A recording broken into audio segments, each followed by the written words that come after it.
What if the hook was in every blind? What if, with every hand, you're forced to discard 2 of your cards? Well, with my custom mod, that's exactly what I try out. Will I be able to win a run? It's time to find out whether I can beat Balatro, but every blind is a hook. As always, I decide to begin my run on the red deck with gold stake, the classic option. To begin in the small blind, I play a flush and I'm shocked at how it works. Oh, that's so weird.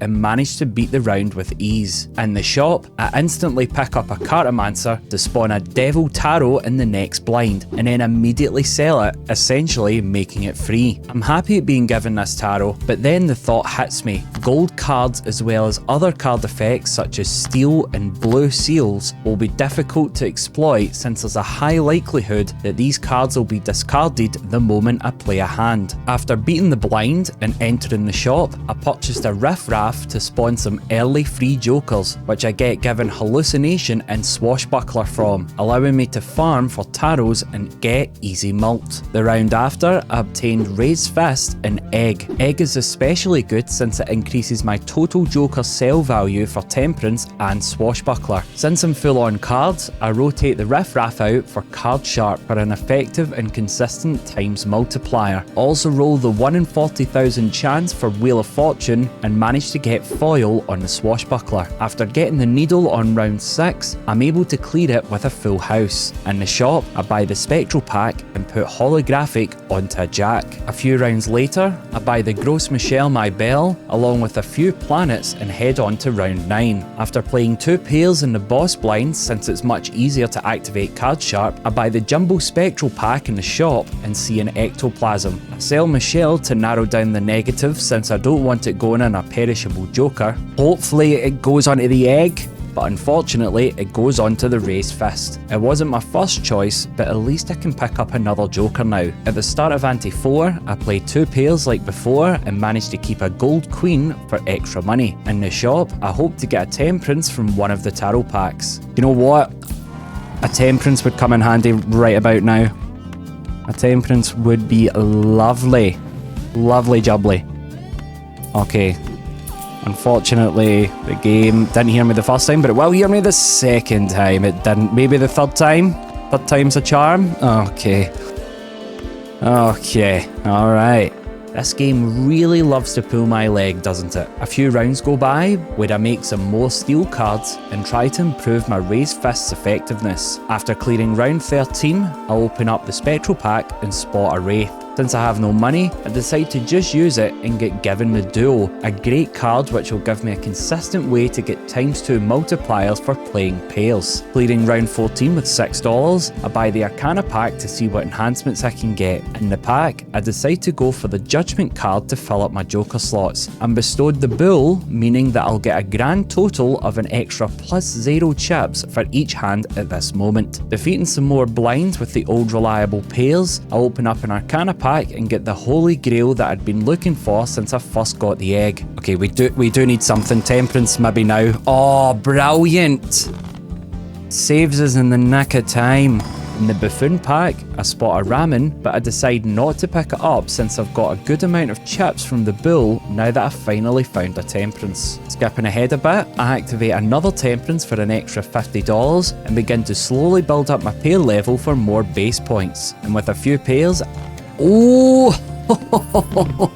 I defeat Ante 7's boss with ease. However, when I get to the final ante and spot the final boss blind, the Violet Vessel, I get nervous about attempting to beat the final boss. After cleaning the small and big blind with ease, and re-rolling multiple times to attempt to get a Luchador to disable the boss blind, I end up swallowing my pride and heading to the final round. And despite my best efforts,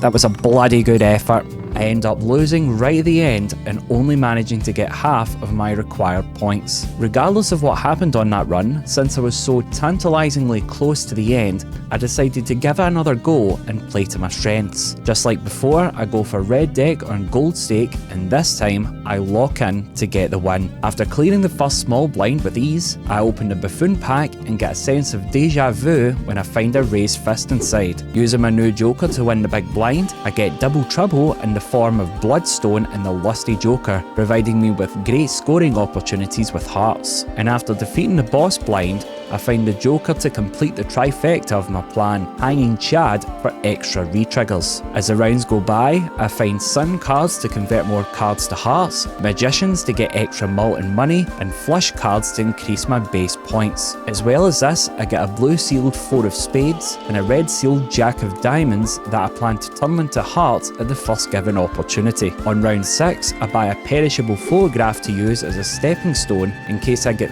very unlucky with Bloodstone. That has happened more times than I care to admit on a Balatro video. Jumping to round 8, I managed to convert the blue sealed 4 into a heart and play a hand whilst keeping it in my held cards to get an extra Jupiter. Oh, and that's right, it might discard it. Okay, so I have gotten lucky there. After speeding past a few rounds, I find Fibonacci, which will help for bumping up my initial multiplier for Bloodstone to become more effective. I sell the Raised Fist and replace it with the new Joker. In the next round, I use the Sun and Death card to create more hearts and more tarots, as the duplicated card has a purple seal on it to give me tarot cards when discarded. At this point, I'm going through the rounds with no qualms, creating more hearts, more Jupiters and more tarots, with justice being applied to make some cards glass, allowing for even more multiplier. It's a peaceful voyage through the antes. At round 15, I spot the boss blind as the hook, and I get super nervous about whether my game will crash after I play a hand. Okay, we'll see what happens. Okay, we'll definitely do this, and then we'll put the 3 first, 2 there. Oh, okay, good. Okay, so it doesn't crash the game. However, after playing a hand and with nothing bad happening, I feel relieved and press on. But when I open the Arcana pack, I notice something super bizarre. Why are you face down though? Is there any other ones that are face down? You're kind of scaring me, you know. You're kind of scaring me. I think I'm actually... What? I can't even get rid of it. Okay. Yeah, understandable. Have a great day.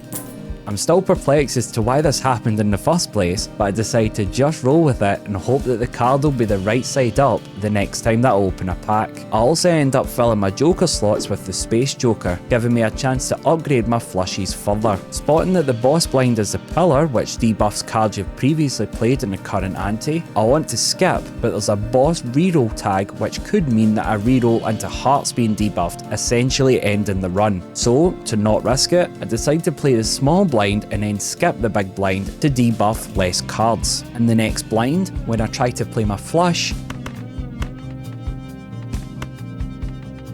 Oh, I can't select 5 cards, so... Okay, the game may be bugged. My game only lets me select 4 cards instead of 5, meaning that there was something to do with the face down card being selected for me automatically, since there were question marks indicating an unknown hand potentially being played. I get freaked out and decide to do what any IT technician will tell you: try turning it off and back on again. Oh, okay, well there we go, that's fixed it. Moving on. Miraculously, it works and I'm able to move on. I play the hand, and like what I planned, I decide to skip the big blind after winning the small blind. After playing my hand, other things start to go awry, with all of my played cards being debuffed as soon as the scoring begins. I dismiss it since it most likely updated the sprites before intended, since I've technically just played cards, meaning that they're debuffed for the rest of the ante even though I won't see these cards again. At this point, I just want to try and win the run before everything falls apart. In the shop, I decide to swap out my Lusty Joker for the Tribe, giving me a ×2 multiplier for flush hands. I spot the boss blind for ante 7 as the Needle. I play the small blind to test the waters of how I will fare points wise. Concerningly, I don't get enough points to clear the blind in one hand, meaning that I won't be able to defeat the Needle. Nevertheless, I press on and defeat the small blind. In the shop though, I get my salvation, a blueprint letting me copy any Joker of my choice. As much as it pains me, I sell the Space Joker and decide to take a risk and skip straight to the end. After discarding useless hearts, copying Hanging Chad, and putting a glass card as my first played card, I end up scoring over 1,000,000 points. Brimming with confidence and seeing jokers being shuffled, I decide to skip to the end and take a chance. And after playing a single flush... Yes! Come on! Brilliant! Brilliant, brilliant, brilliant! I beat the boss blind and win the run. Consider subscribing and liking the video if you enjoyed it. And if you want to see more videos, click on the cards on screen now.